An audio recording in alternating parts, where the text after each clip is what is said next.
Y aurait-il de l'eau dans le gaz du côté du rocher? C'est ce que pense une majorité, de plus en plus grossissante, face à l'absence de longue durée de Sarlène de Monaco en Afrique du Sud depuis le mois de mars, alors qu'elle assistait aux funérailles de Goodwill Zwelithini, le roi des Zoulous.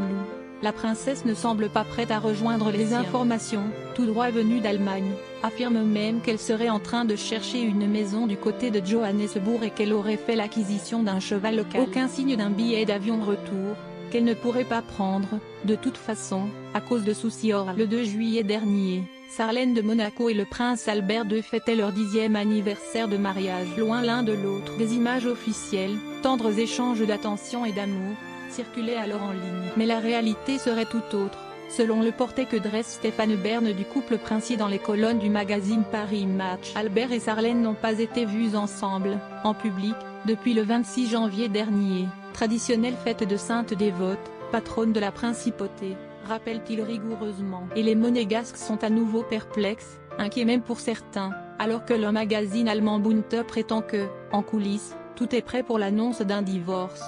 div.ad-bas placé old.ad-bas un read 1, ydth 2.300 px.minite 2.330 px, @mediascreenen, min ydth, 990 px, div.ad-bas placé old.ad-bas un read 1, ydth 2.620 px.minite 2.370 px, courtement interrogé sur News 24. Sarlène de Monaco avait pourtant évoqué la tristesse immense que lui procurait cette situation aberrante. C'est une période stressante pour moi, expliquait-elle. Mon mari et mes enfants me manquent terriblement. J'ai eu du mal à le supporter quand mon équipe médicale m'a dit que je ne pouvais pas rentrer chez moi pour mon 10e anniversaire de mariage. Albert est mon rock et sans son amour et son soutien, je ne pourrais pas survivre à cette période douloureuse.